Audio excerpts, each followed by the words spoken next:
chosen one, why do you wake up at 3 a.m. feeling like a stranger in your own life? Why does every room you enter, even your own bedroom, feel like borrowed space?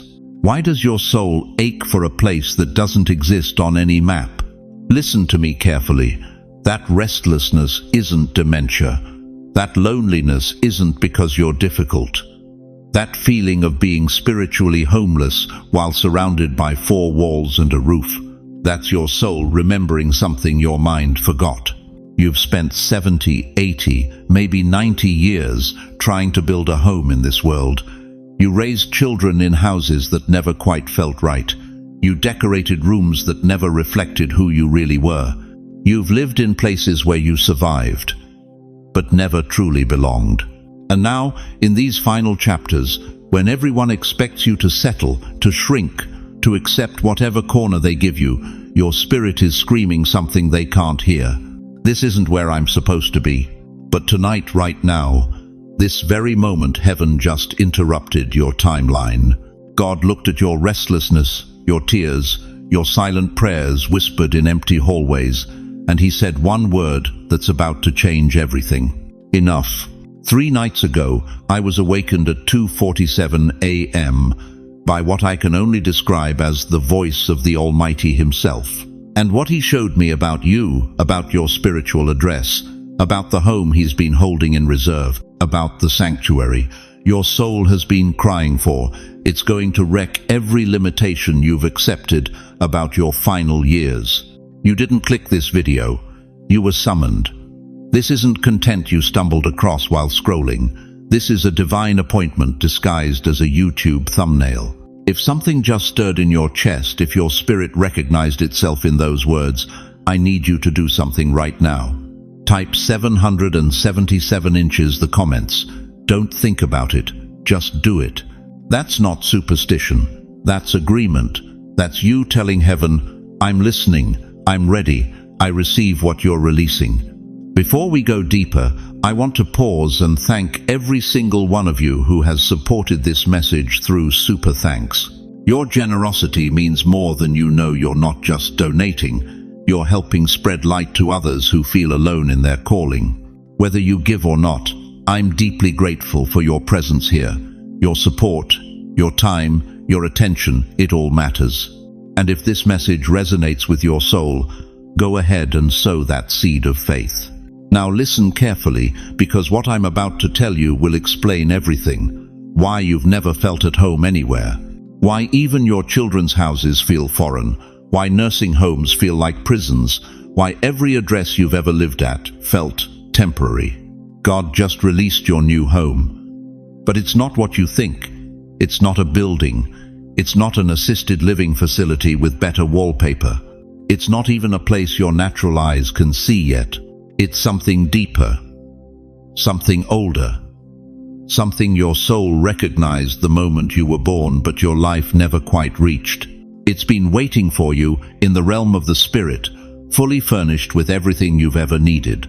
Peace that doesn't depend on circumstances, purpose that doesn't expire with age, belonging that can't be taken away by death or distance. And tonight, heaven just released the coordinates. Your soul is about to come home. How many funerals have you attended in the last 5 years? How many times have you stood at a graveside watching another piece of your world being lowered into the ground? How many nights have you lain awake in a house that once held laughter, voices, the chaos of family, only to wake up surrounded by silence so heavy it hurts to breathe? Listen to me, beloved. That ache in your chest isn't just grief. That restlessness that keeps you awake at 3 a.m. isn't just old age. That feeling of being a stranger in your own life, that's your soul recognizing something profound. You were never meant to settle here permanently. You've spent 70, 80, 90 years building homes on earth. You raised children in houses you thought would always be full. You decorated rooms for grandchildren who grew up and moved 3 states away. You planted gardens you thought you'd tend forever. You built friendships at church with people who are now names on tombstones. You created a life, a beautiful, full, meaningful life, and watched it slowly, painfully empty out. Your children don't call as often as they used to. When they do, the conversations feel rushed, obligatory, like checking a box on their to-do list. "How are you, Mom?" they ask, but they don't wait long enough to hear the real answer. Your grandchildren are strangers with your blood in their veins, more interested in their screens than your stories. The house you worked decades to pay off now feels like a museum of memories you walk through alone. You sit in the same chair every evening, eating dinner in front of the television, because the dining table, the one that used to require 3 extensions to fit everyone, now mocks you with its emptiness. You've stopped cooking real meals. What's the point? A can of soup, a sandwich, maybe some crackers. Food doesn't taste the same when you're eating it alone. And the exhaustion, oh, the bone-deep exhaustion that no amount of sleep can touch. Your body aches in places you didn't know could ache. Getting out of bed feels like a victory. Taking a shower requires planning. The stairs that you once climbed without thought now feel like Mount Sinai. Your energy is gone, your strength has faded, and worst of all, your purpose feels like it died somewhere along the way. This is what no one tells you about aging. They talk about retirement like it's freedom, but they don't mention the loneliness. They talk about the golden years, but they don't mention the grief of watching everyone you love either leave or die. They don't tell you that the hardest part of growing old isn't the failing body, it's the failing relevance. It's feeling like the world moved on without you. It's realizing that the life you built has an expiration date, and you're living in the aftermath. But here's what I need you to understand, chosen one. Every single tear you've cried, every person you've buried, every empty chair at your table, every silent phone that never rings, none of it was random. None of it was punishment. All of it was preparation. You see, God has been doing something in you that He could only do through loss. He's been loosening your grip on temporary things so you could finally reach for eternal things.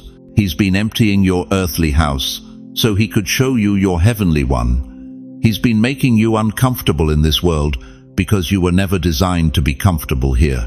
Think about Joseph, 17 years old with dreams of greatness, only to be betrayed by his own brothers, sold into slavery, falsely accused, and thrown into prison for crimes he didn't commit.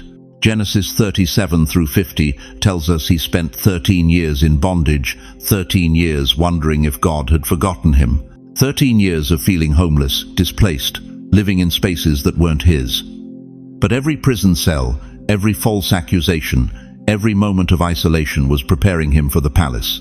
God was making him so uncomfortable in the wrong place that when the right place came, Joseph would recognize it instantly. Think about David. 1 Samuel tells us that after he was anointed king, he spent years running for his life, hiding in caves, sleeping in wilderness, living like a refugee in his own nation.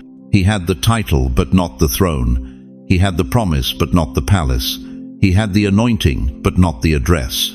And in those caves, in those lonely, terrifying nights when Saul hunted him like an animal, God was preparing David's character for the crown he'd eventually wear. The cave was his classroom. The wilderness was his seminary. Think about Anna. Luke 2:36-37 tells us she was 84 years old, widowed after only 7 years of marriage. She spent the rest of her life in the temple praying, fasting, waiting. 77 years of waiting. 77 years of wondering if God had forgotten her. But Anna understood something that most people miss. She wasn't waiting in the wrong place. She was being positioned in the right place for the right moment. And when baby Jesus was brought to the temple, it was Anna, not the young women, not the powerful men, not the religious leaders. It was Anna who recognized the Messiah. Her years of feeling forgotten positioned her to see what everyone else missed. You never felt at home because God never intended you to settle for the old place. He was preparing your new one. You've been a soul living out of a suitcase.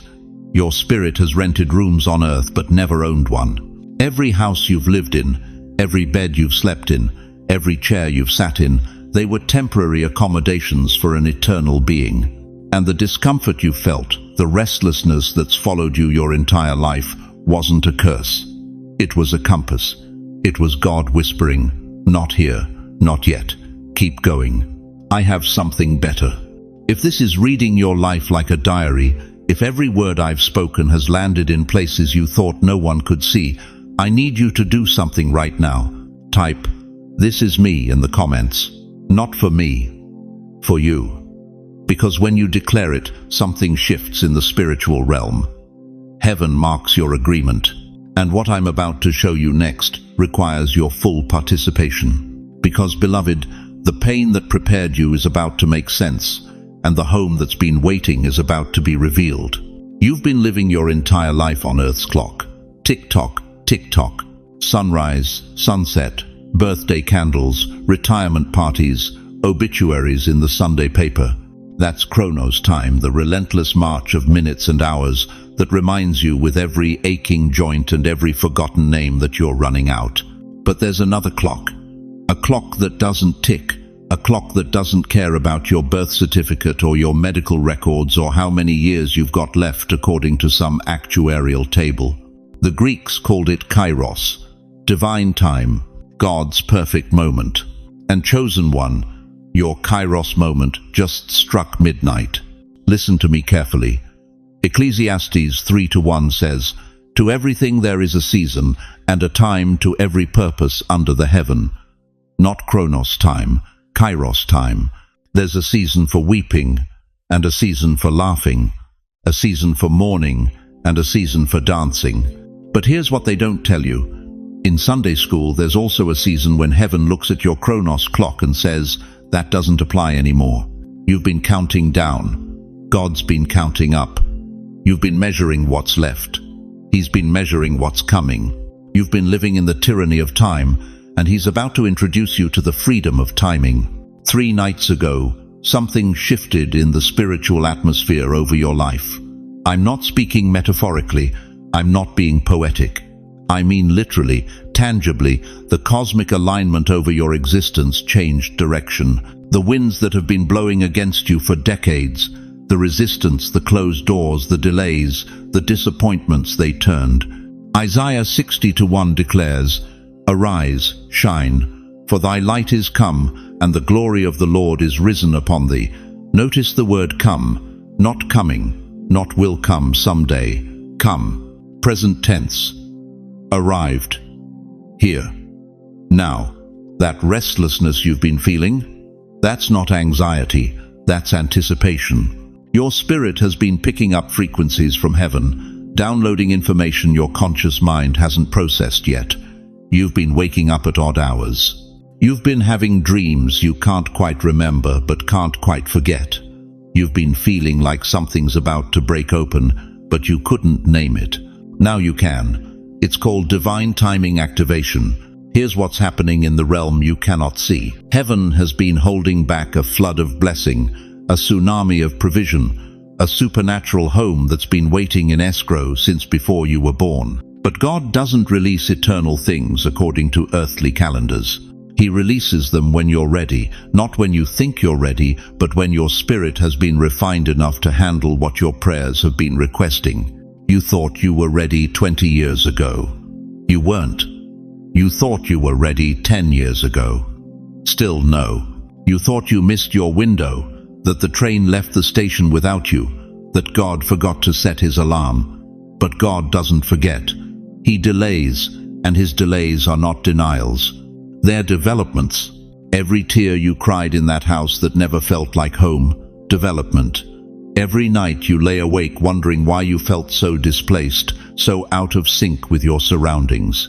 Development. Every time you walk through rooms that should have brought you joy but only brought you a vague sense of wrongness, that was your spirit under construction, being prepared for something your natural mind couldn't comprehend yet. But the construction just finished. The spiritual permits just cleared, and heaven just issued the certificate of occupancy for your new home. Now, I need you to understand something that's going to challenge everything you've believed about how God moves. You didn't earn this. You can't earn Kairos moments. They're not rewards for good behavior or prizes for perfect church attendance. They're sovereign decisions made in the courts of heaven based on factors you'll never fully understand this side of eternity. Your new home isn't coming because you finally prayed the right prayer, or fasted long enough, or gave enough money, or memorized enough scripture. It's coming because God looked at his divine calendar, the one that measures readiness, not righteousness, and said one word: now. That's why everything's been feeling so strange lately. That's why your old life suddenly feels too small, too confining, too finished. That's why relationships that used to work don't work anymore. That's why places that used to comfort you now feel foreign. Your spirit moved before your body did. You've been living in yesterday's address with tomorrow's anointing, and the friction has been unbearable. But the friction's ending. Not because you're leaving your physical house, though that might happen too. The friction's ending because your spiritual address just changed. Heaven just updated your coordinates. And what God releases in the spirit always manifests in the natural. Here's what I need you to do right now. In the comments below, write your city and state. Not your full address, just your city and state. Do it right now, because what I'm about to tell you next is going to require a witness. You're going to need a record of this moment, this Kairos moment, when heaven said now over your life, and you were present to receive it. Go ahead, write it. Your city and state. Because here's what you don't know yet. Here's what I've been holding back until you were ready to hear it.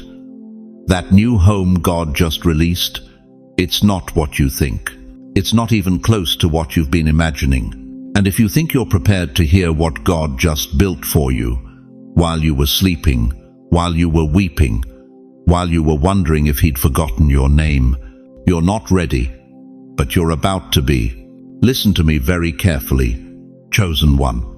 What I'm about to tell you is going to sound impossible.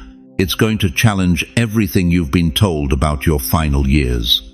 But somewhere deep in your spirit, in that place where only truth echoes, you're going to recognize this. Your new home is not being prepared. It is being finalized. There's a difference between preparation and finalization that most people never understand. When something is being prepared, it's still in process, still being worked on, still subject to change. But when something is finalized, beloved, that means heaven has stamped it, sealed it, and declared it complete. The paperwork in the courts of eternity has been signed. The door has your name engraved on it. The keys are being handed to the angels assigned to your transition. Right now, at this very moment, there is a spiritual queue in heaven. Not a line of people waiting their turn, but a release schedule of divine appointments. And your name just moved to the front.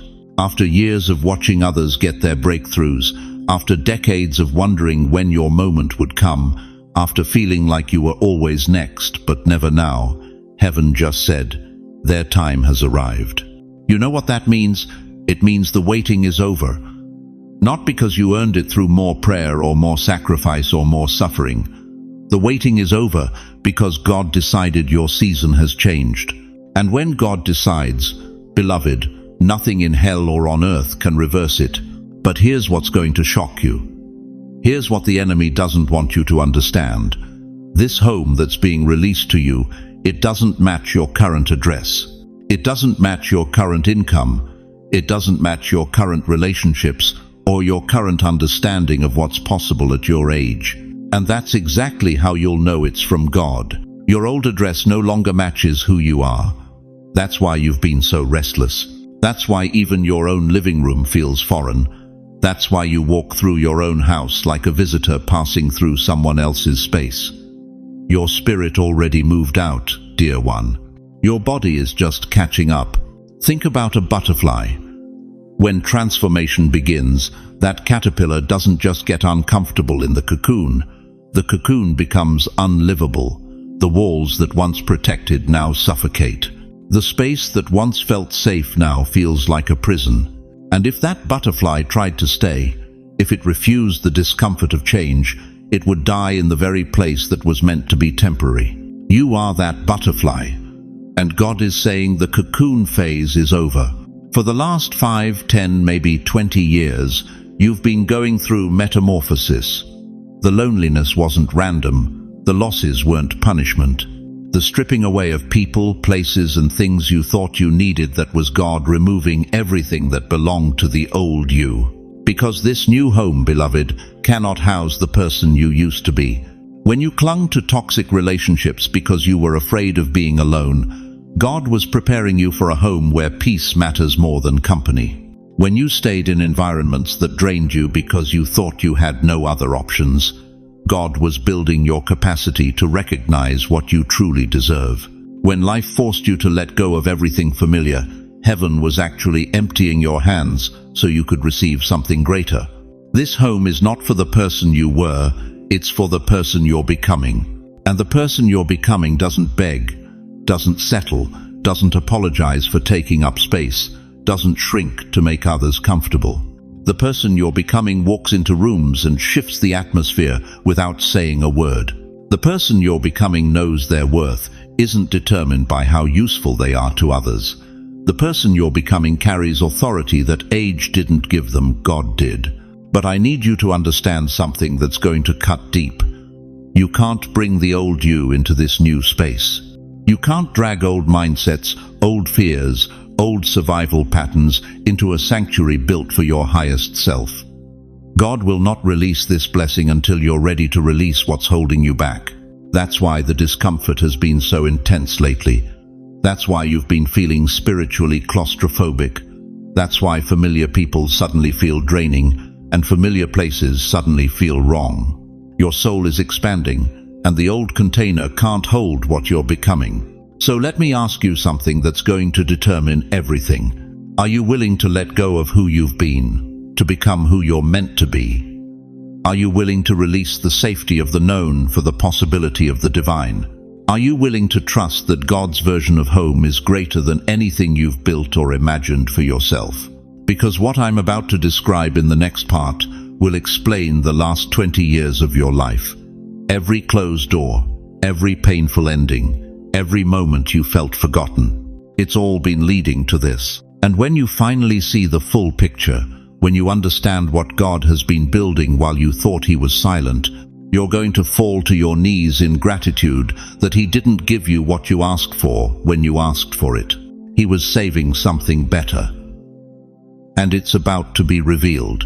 Listen to me, chosen one. What I'm about to tell you isn't metaphor. It isn't poetry.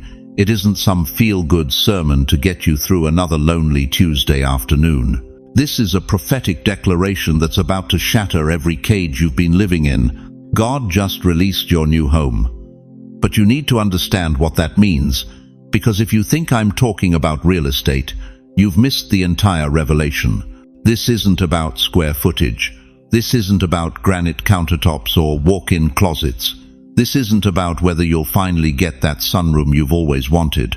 What God released 3 nights ago in the heavenly realms is something your natural mind can't even process yet.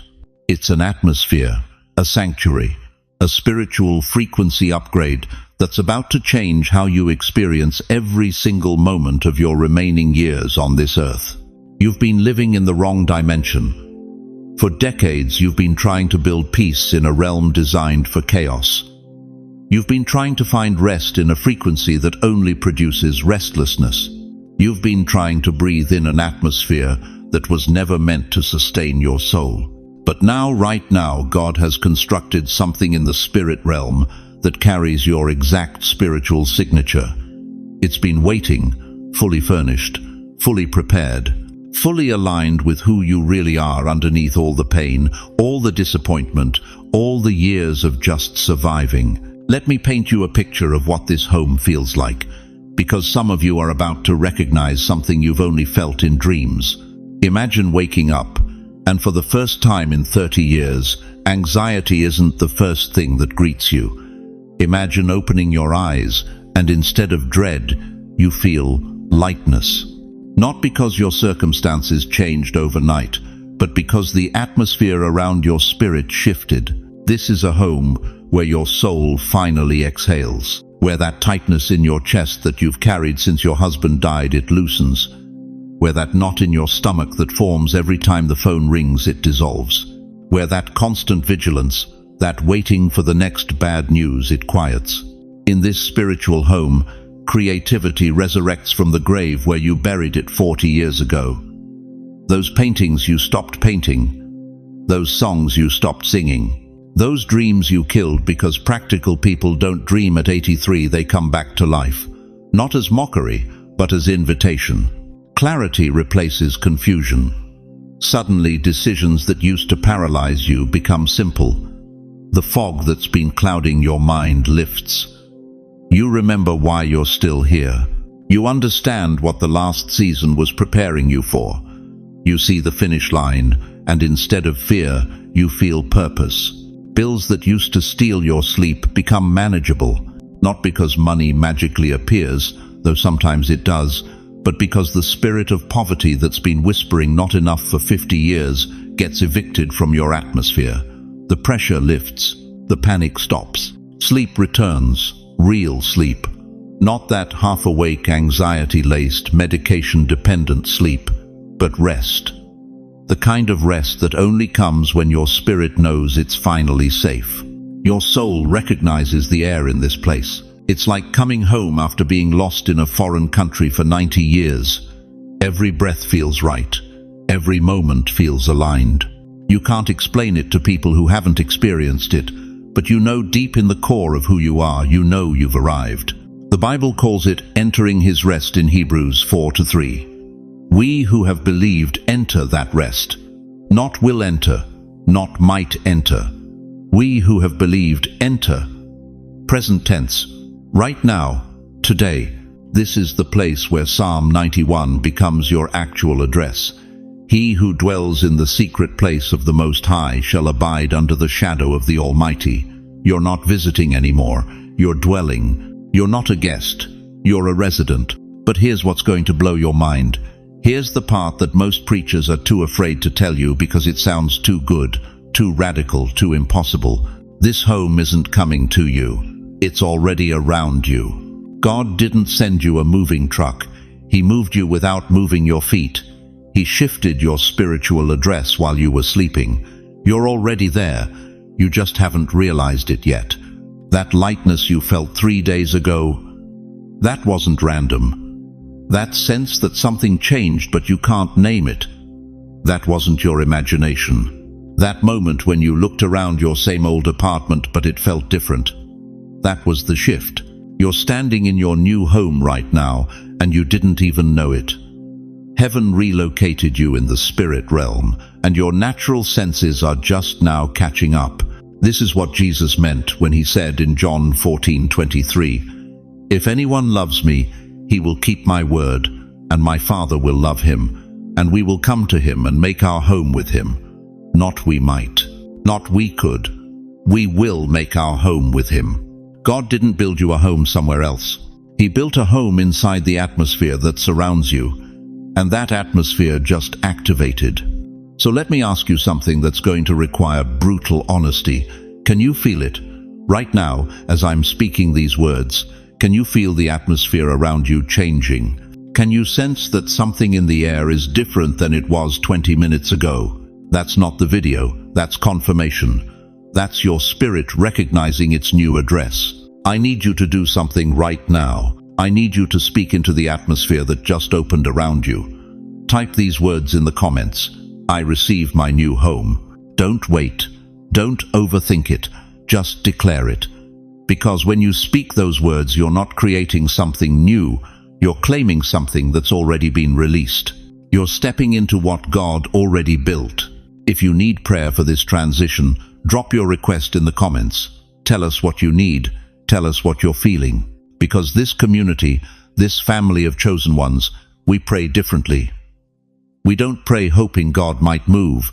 We pray knowing He already has. Your new home is here. The door is open, and everything changes the moment you walk through it. Listen to me, chosen one. The moment you step across the threshold of this spiritual home, something radical happens, not gradual, not someday, immediately. The version of you that has been shaped by survival, scarcity, and struggle, that version retires the second you walk through that door. For 70, 80, 90 years, you've been operating from one identity, the survivor, the one who learned to make do with less. The one who smiled through pain so others wouldn't worry. The one who kept going when quitting made more sense. You became an expert at endurance, a master at getting by, a specialist in just barely making it through. But that identity, it's done, it served its purpose, it got you here, but it cannot take you where you're going, because the home God just released isn't designed for survivors. It's designed for the thriving version of you that's been buried under decades of just getting by. And the moment you enter that atmosphere spiritually, emotionally, mentally, the old you doesn't fit anymore. Think about this. When the Israelites crossed the Jordan into the Promised Land, what happened? The manna stopped. Exodus 16 tells us they ate manna for 40 years in the wilderness. Supernatural provision for a survival season. But Joshua 5:12 says, the manna stopped the day after they ate this food from the land. Why? Because survival mode ended. Abundance mode began. The food of wandering was replaced by the fruit of dwelling. You've been eating manna, beloved. Wilderness food. Just enough provision, barely making it sustenance. But in this new home, the menu changes. You're not surviving anymore. You're feasting. Not on scraps on inheritance, not on leftovers on overflow. And here's what's going to shock you. The person who walks into this home won't recognize the person who walks out, because transformation doesn't happen around you in that place, it happens inside you. Your thoughts will shift first. The anxiety that used to wake you at 3 a.m., it won't follow you through that door. The worry about money, about being a burden, about running out of time, it stays outside. 2 Timothy 1:7 declares, God has not given us a spirit of fear, but of power and of love and of a sound mind. That sound mind, it activates in this home. Clarity returns. Peace becomes your default setting. You'll wake up with thoughts of possibility instead of panic. Your body will feel it next, not healed overnight, transformed over time. The weight you've been carrying in your shoulders, your chest, your stomach, it lifts. Isaiah 40:31 promises, they that wait upon the Lord shall renew their strength. They shall mount up with wings as eagles. They shall run and not be weary, and they shall walk and not faint. In this home, your physical frame responds to the spiritual atmosphere. Energy returns, vitality rises. You'll move differently because you're no longer dragging the past behind you. But the deepest transformation, it happens in your identity. You've spent decades believing you were forgotten, overlooked, past your prime, a burden to your children, an inconvenience to society. But Psalm 92:14 declares a truth that will wreck every lie you've believed. They shall still bring forth fruit in old age. They shall be fat and flourishing. Fat, flourishing, not fading, not finished, not forgotten. In this new home, you will discover that your age is not your limitation, it's your qualification. Your scars are not your shame, they're your credentials. Your years are not winding down, they're winding up for the most powerful chapter you've ever lived. The person shaped by survival is retiring. The person shaped by destiny is waking up. And here's what that looks like in real time. You're going to speak with authority you've never had before. Words will come out of your mouth that carry weight, that shift atmospheres, that break generational curses without you even trying. You're going to pray differently, not begging God for scraps, but commanding mountains to move because you finally understand who you are in Him. You're going to show up differently. No more shrinking to make others comfortable. No more apologizing for existing. No more accepting whatever corner they give you. You're going to walk into rooms and people will sense something has changed. They won't be able to name it, but they'll feel it. That's the anointing of your new home radiating through you. You're going to love differently. The bitterness that tried to harden your heart, gone. The resentment toward children who forgot you, spouses who left you, friends who abandoned you, released. You'll forgive without being asked, because the atmosphere of that home doesn't allow bitterness to survive. And here's the most shocking part. You will not grow old in this home. You will grow new. Romans 12:2 says, "Be transformed by the renewing of your mind," not reformed, not slightly adjusted, transformed. Metamorphosis, caterpillar to butterfly, death to resurrection. The old creature passing away and all things becoming new. This isn't a metaphor, beloved. This is your lived reality starting now. So, let me ask you something that's going to cut deep. Are you ready to let the old you die? Are you ready to stop clinging to the identity of the forgotten, the overlooked, the too old to matter? Because you can't carry that version of yourself into this new home. The door is too narrow, the atmosphere is too pure, the frequency is too high. You have to leave her at the threshold, that tired, weary, beaten-down version of you. She's done her job. Honor her. Thank her for getting you this far, and then let her go. Because the version of you that's about to emerge, she's been waiting her whole life for this moment. Right now, I want you to do something. Say it out loud, even if you're alone. Say it with your whole chest. My new season begins now. Not tomorrow, not when circumstances change. Now, because that new home isn't waiting for you to be ready. It's waiting for you to step in. And when you do, everything changes. But the question that will determine your entire future is this. What happens when you finally walk through that door and discover who you've been all along? Acceleration. Listen to me, chosen one. Something just shifted in the heavenly realm, and what I'm about to tell you is going to shake every safe assumption you've made about your remaining years. When God releases your new spiritual home, He doesn't do it quietly. He doesn't whisper it into existence and hope you notice. No, He activates an acceleration sequence that touches every single area of your life simultaneously. And right now, right this second, that sequence has begun. You're about to experience what I call divine velocity. Things that took years to develop will now happen in weeks. Doors that were rusted shut for decades will suddenly swing open without you even touching them. People you've been praying for will call out of nowhere. Money you thought was gone forever will reappear from forgotten sources. Opportunities you stopped believing in will present themselves with shocking clarity. This isn't gradual improvement. This is sudden alignment. Think about Isaac in Genesis 26. 1 year of planting produced 100-fold harvest in the middle of a famine. While everyone else was starving, Isaac was reaping supernatural abundance. The Bible says he became rich, and his wealth continued to grow until he became very wealthy. That's acceleration, beloved. That's what happens when God decides your season has changed. But here's what you need to understand. This acceleration isn't just about blessing, it's about repositioning. God is moving you at high speed because there's an assignment waiting for you in your new spiritual address. He's been holding that assignment in reserve until you were mature enough, healed enough, emptied enough to carry it without it destroying you. Your grandchildren are going to call more. Your health is going to stabilize in ways doctors can't explain.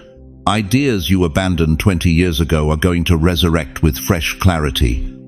The fog that's been clouding your mind, it's lifting. The heaviness that's been crushing your chest, it's breaking.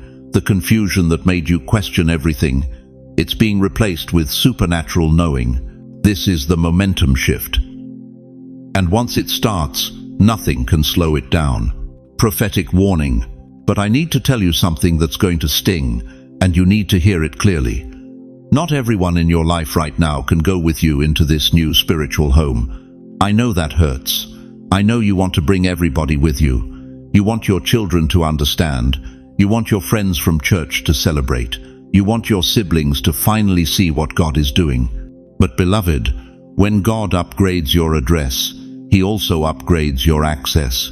And some people aren't cleared for where you're going. Look at Abraham in Genesis 12. God told him, "Leave your country, your people and your father's household, and go to the land I will show you." Notice what God didn't say. He didn't say, "Bring everybody with you." He said, "Leave." Some relationships are geographic. They belong to where you were, not where you're going. This is the pruning season, and it's more surgical than you realize.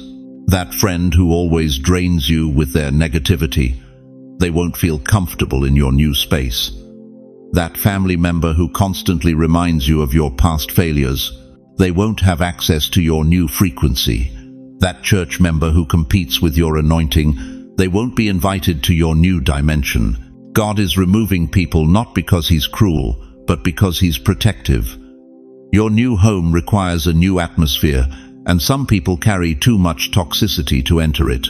They'll try, they'll knock, they'll ask why you're different now, but something in your spirit will know they don't belong here anymore. And you're going to have to make peace with that. You're going to have to choose between honoring what God is building and protecting what people think. You can't do both. Lot's wife looked back at Sodom and became a pillar of salt. She couldn't let go of the past, so she never reached her future. Don't make her mistake. Don't turn around to see who's following. Keep your eyes forward. God's already orchestrated who needs to go and who needs to stay. This isn't rejection. This is redirection. And the relationships you lose will be replaced with connections that actually match your calling. Mini climax #5. Now hear this with your spirit, not just your ears. When God upgrades your address, He also upgrades your access. You think you're just moving into a new spiritual space. No, you're moving into a new realm of authority, a new level of favor, a new dimension of purpose that your old environment couldn't contain. This isn't about getting comfortable. This is about getting commissioned. In your new home, you will speak differently, pray differently, think differently, carry yourself differently. Because the atmosphere there doesn't tolerate small thinking. The air is too thick with destiny. The walls are too saturated with purpose. You can't shrink in that space, it won't let you. Moses came down from the mountain and his face was glowing so bright that people couldn't look at him. He had to wear a veil because the glory was too intense. That's what happens when you've been in the presence of God. You carry something that disturbs comfort and challenges mediocrity. Your new home is that mountain. And when you descend from it, when you walk back into the world with that new atmosphere clinging to your spirit, people are going to notice. They won't be able to explain it. They'll just know something has shifted. You'll walk into rooms and conversations will pause. You'll speak and people will lean in. You'll pray and heaven will respond faster. This is the access upgrade, and it comes with your new address. So the question isn't whether you're ready for what's coming. The question is, are you willing to let go of what's ending so you can receive what's beginning? Because, beloved, from here, everything accelerates. There's something I need to tell you that's going to stop you in your tracks. Something that's been true your entire life, but you've never known it until this moment. There is a room inside you. A room even you have never entered. I'm not talking about your heart. I'm not talking about your mind. I'm talking about a sealed chamber in your spirit. A place so sacred, so protected, so divinely guarded, that God Himself stationed angels at its door and said, "Not yet. They're not ready." The world will try to steal this. Time will try to corrupt this. Pain will try to poison this. Keep it locked until I say otherwise. And tonight, dear one, He just gave the order to unlock it. You've walked past this room your entire life without knowing it existed. You felt its presence, sometimes that strange ache when you'd accomplish something and still feel empty. That hollow victory when you got the promotion, the house, the family, but something inside whispered, "This isn't it. There's more." You thought that voice was dissatisfaction. You thought it was ingratitude. You thought something was wrong with you for never being fully content. But that voice, that was your sealed room calling. That was the part of you God kept hidden, knocking from the inside, reminding you that what you see isn't all you are. Let me tell you what's in that room. Every dream you had to bury because life got too hard. Every gift you had to suppress because people called you crazy. Every prophetic word you received that never came to pass, or so you thought. Every promise that seemed to die. Every calling that got interrupted. every vision that faded when reality hit too hard. God didn't let those things die, beloved. He moved them. He relocated them to the sealed room where time doesn't touch them, where disappointment can't reach them, where the enemy has no access. Psalm 31:19 says, "Oh, how great is your goodness, which you have laid up for those who fear you." Laid up, stored, reserved, not given yet, but kept. God has been keeping something for you that this world was never allowed to corrupt. You thought life took too much from you. You thought the years stole your potential. You thought your failures disqualified you. But God kept the best part hidden. That's why you're 75 and still dreaming. That's why you're 83 and still feel like you haven't done what you were born to do. That's why you're 90 and your spirit burns with purpose while your body moves slowly. The world sees an old person winding down. God sees a sealed room about to be opened. This room is untouched by trauma. Your abuse never reached it. Your divorce never damaged it. Your bankruptcy never depleted it.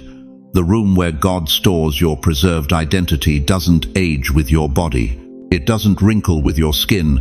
It doesn't weaken with your bones. It exists outside of time, in the eternal now, waiting for the moment when God says, "Release it." And that moment is tonight. Think about Lazarus, 4 days dead, wrapped in burial clothes, sealed in a tomb. Everyone said it was over. His sisters said, "Lord, by now he stinketh." John 11:39. Even the people who loved him most had given up. But Jesus stood at that tomb and said 2 words that shattered death itself: "Come forth." What was dead didn't stay dead. What was sealed didn't stay sealed. What looked finished was only hidden, waiting for the voice of God to call it back to life. Chosen one, your sealed room is your Lazarus moment. Everything you thought died. Your purpose, your passion, your destiny has been preserved in a place where decay cannot reach. And right now, in this very moment, Jesus is standing at the door of that room, speaking the same words he spoke at Lazarus's tomb: "Come forth." But here's what's going to wreck you. Here's what's going to bring you to your knees when this room finally opens. You're going to walk in and see your younger self, not the broken version, not the version that got wounded and scarred and beaten down by life. You're going to see the version of you that existed before the world told you who you were supposed to be. The version that believed anything was possible. The version that heard God clearly. The version that hadn't learned to shrink yet. That version never left. God hid it, preserved it, kept it untouched, so that in your final years, when everyone else has written you off, when society says you're irrelevant, when even your own family treats you like a burden, you could meet yourself again. The real you, the uncorrupted you, the you that God sees when he looks at you. Isaiah 46:4 declares, "Even to your old age, I am he, and even to grey hairs I will carry you. I have made, and I will bear. Even I will carry, and will deliver you." God didn't just make you once at birth. He's been making you, shaping you, refining you. And now, he's ready to deliver the version of you that was always meant to emerge. This isn't about nostalgia. This isn't about going backward. This is about going deeper. Deeper than memory. Deeper than regret. Deeper than anything you've accessed before. This room holds the blueprint of who you were before fear rewrote your story. And when God opens it, everything changes. You will speak differently. You will walk differently. You will pray differently. You will know things without being taught. You will have authority you never claimed before. Because the unsealed version of you doesn't ask for permission. It doesn't question its worth. It knows it belongs to God, and that's the only credential that matters. Tonight, he unlocks it. Right now, as you hear these words, something is shifting in the spirit. The door is creaking open. The light is starting to pour out. Your true self is waking up. If you're ready, if you're tired of living as a fraction of who you really are, if you're done letting the world define your final chapter, write these 4 words in the comments: "Open me, Lord." Because what God is about to release from that room will rewrite your ending. You know what nobody tells you about getting old? It's not the wrinkles that hurt the most. It's not the body that moves slower or the memory that fades. It's the echoes. The echo of your daughter's laughter in that empty kitchen where you used to make her breakfast every morning for 18 years. The echo of your husband's voice calling your name from the living room, even though he's been gone 7 years now. The echo of prayers you whispered into pillows at 2 a.m. when the loneliness felt like it would crush your chest. Those echoes don't disappear, do they? They follow you from room to room, from house to house, from decade to decade. Listen to me carefully, chosen one. What if I told you those echoes weren't torture? What if I told you they were treasure maps? Think about your life for a moment. Really think about it. How many nights have you cried in silence because you didn't want to burden anyone? How many times have you smiled at family gatherings while your heart was breaking inside? How many years have you carried grief so heavy that some mornings you couldn't understand how your legs still held you up? You thought those tears disappeared into your pillowcase.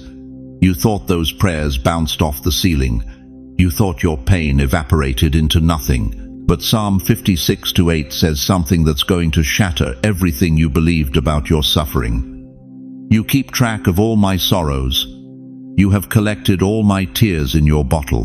You have recorded each one in your book. Read that again. God didn't just hear your tears.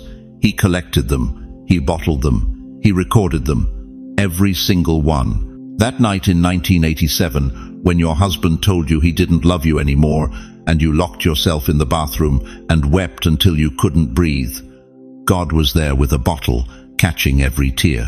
That afternoon in 2003, when your son said he didn't need you in his life anymore and you sat in your car in the parking lot for 2 hours because you couldn't face going home to an empty house, heaven heard that scream you never let out.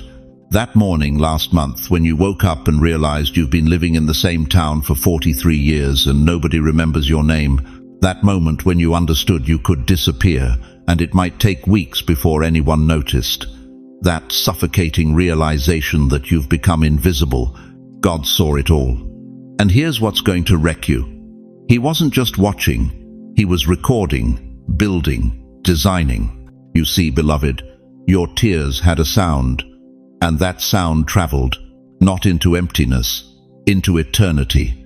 Every cry, every whispered prayer, every moment you thought you were alone, it echoed into the throne room of heaven. And those echoes didn't just disappear. They became architecture. The walls of your spiritual home have been under construction for 40 years, 50 years, 60 years. Every tear was a brick. Every prayer was a blueprint.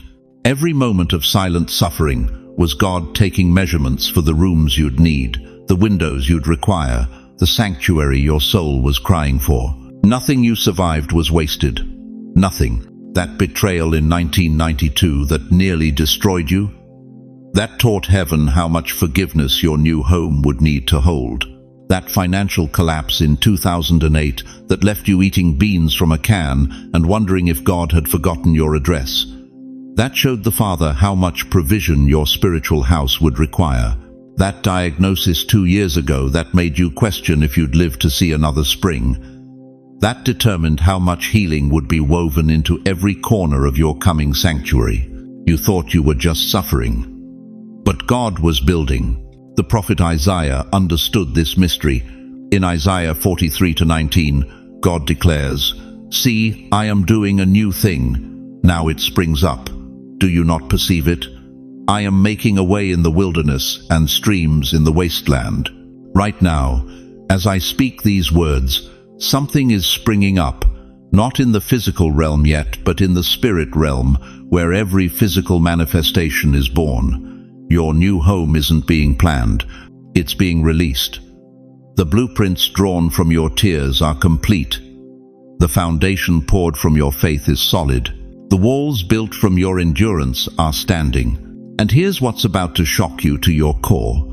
When you finally step into this home, you're going to recognize it. Not because you've been there before in the physical sense, but because your soul has been whispering about it for 40 years. Every time you said this doesn't feel right, you were remembering. Every time you felt homeless in your own house, you were recalling. Every time you woke up feeling displaced, your spirit was trying to tell you something your mind couldn't yet understand. You were never meant to fit in those other places. Those were temporary assignments, not permanent addresses. You were always meant for this home that heaven has been preparing while you've been enduring. But here's the urgency I need you to feel right now. The release has already happened. Heaven isn't waiting anymore. The door is unlocked. The keys are cut. Your name is on the deed. The only thing left is for you to hear the echo and follow it home. Can you hear it? That faint sound in your spirit right now, that stirring in your chest that you can't quite explain. That's not anxiety. That's not age. That's recognition. Your soul hearing the echo of its true home, calling it back. If you can hear it, if something in you is trembling with recognition right now, don't ignore it. Comment below. I hear the echo. Because what happens next depends on whether you're brave enough to follow that sound into the most sacred transition of your entire life. You know what breaks my heart?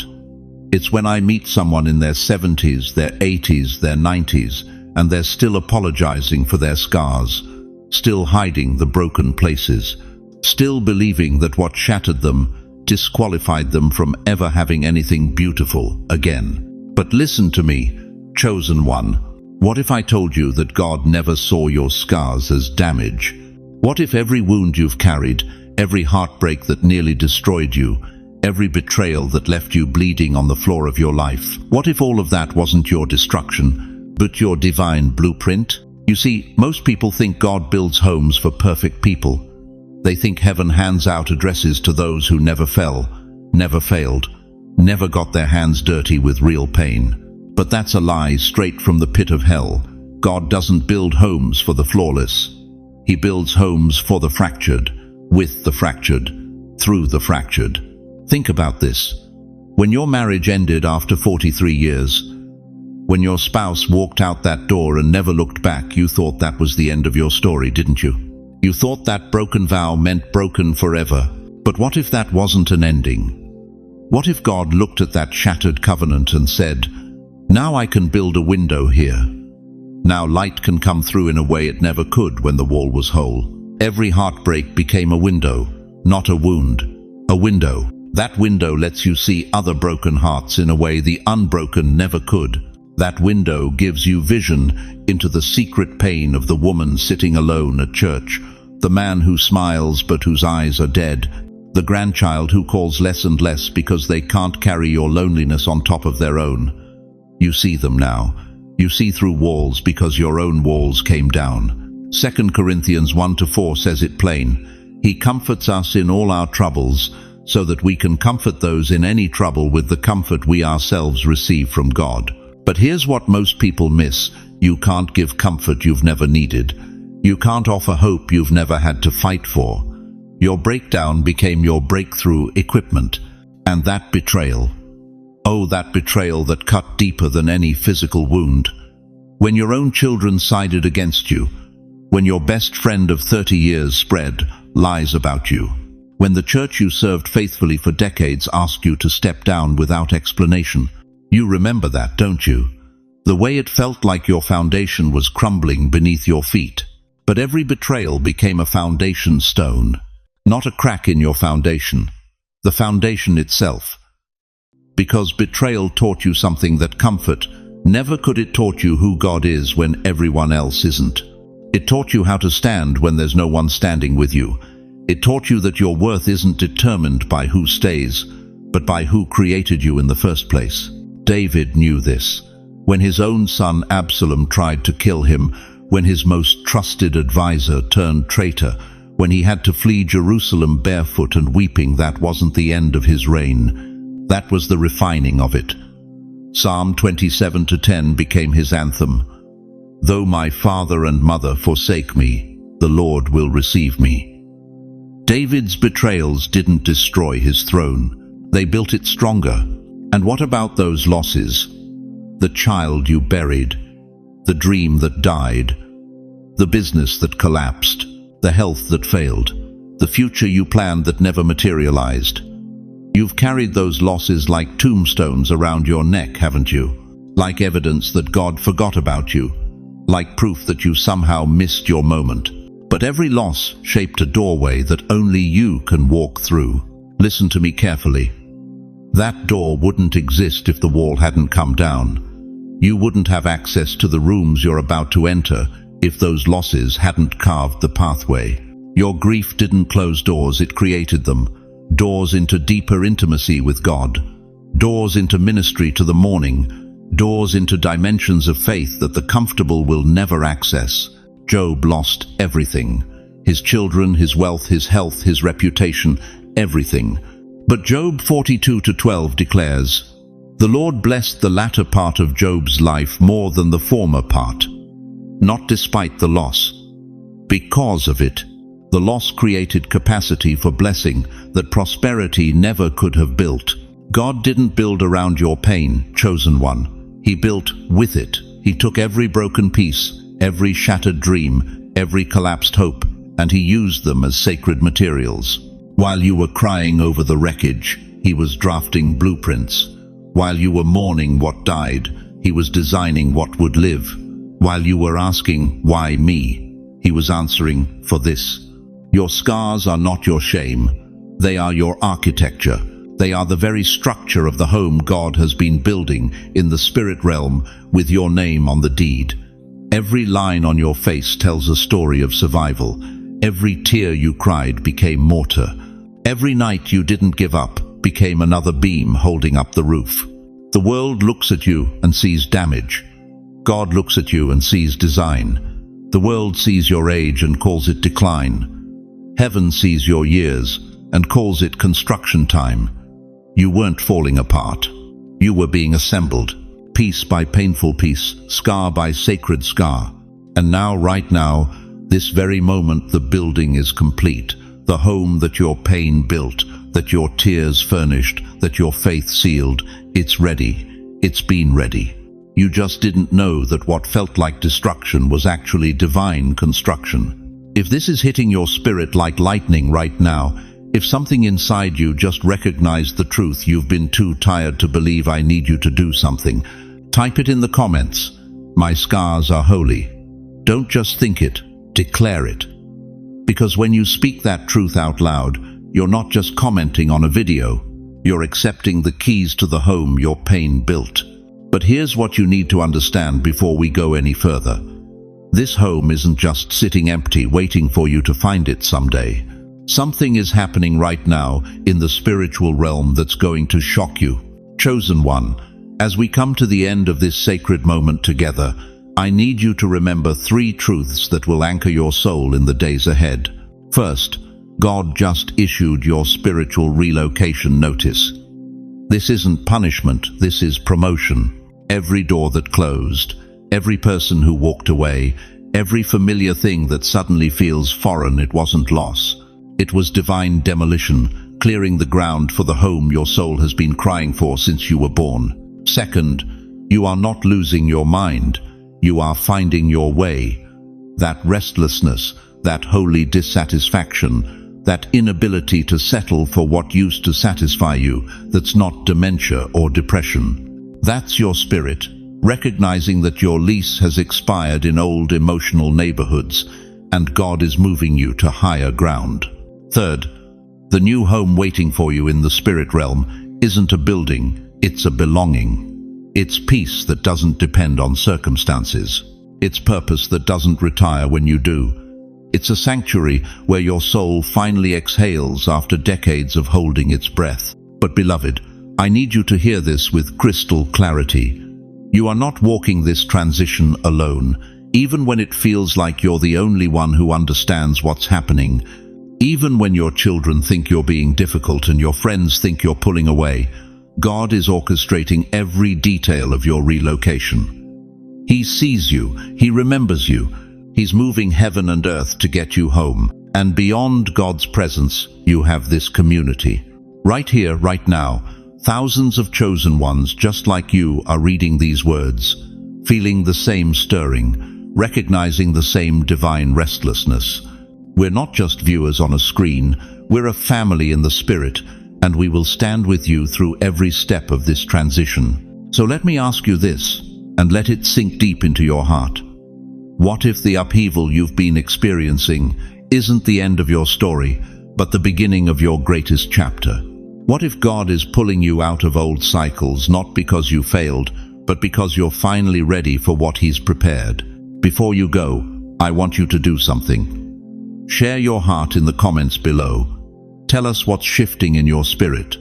Ask for prayer if you need it. Declare I'm moving if you're ready to step into your new spiritual home. This community will surround you with intercession and encouragement. You don't have to face this transition alone. And if this message touched something deep in your soul, share it with someone who needs to hear it. There's a person in your life right now, maybe a friend, a family member, someone from church, who's feeling the same spiritual homesickness, the same divine restlessness. Send them this video. Let them know they're not crazy, they're not alone, and God is moving them too. If you haven't already, please subscribe to this channel and hit that notification bell. Every week, we're releasing messages specifically designed for chosen ones who are navigating seasons of transition, breakthrough, and divine relocation. You're not just subscribing to content, you're connecting with a community that understands your journey. Thank you for staying with me through this entire message. Thank you for opening your heart, for letting these words settle into the sacred places where you've been hurting and hoping. Your presence here matters more than you know. Now, before you go, let me pray over you. Wherever you are sitting in your living room, lying in your bed, parked in your car, I want you to close your eyes and receive this blessing. Heavenly Father, I stand in the gap right now for every precious soul who has heard this word. Lord, you see them. You know their names. You've counted every tear they've cried in lonely rooms, wondering if anyone noticed their pain. You've heard every prayer whispered at 3 a.m. when sleep wouldn't come and peace felt like a distant memory. Father, I pray that you would settle their hearts right now. Let them feel your presence like a warm blanket wrapping around their weary souls. Remind them that this transition, this upheaval, this divine relocation, it's not abandonment, it's appointment. You're not pushing them out of old places to leave them homeless. You're pulling them toward the home. You've been preparing since before they took their first breath. God, open doors that no human hand can close. Provide resources they haven't even thought to ask for. Send divine connections that will walk with them through this season. Give them dreams and visions that confirm they're on the right path.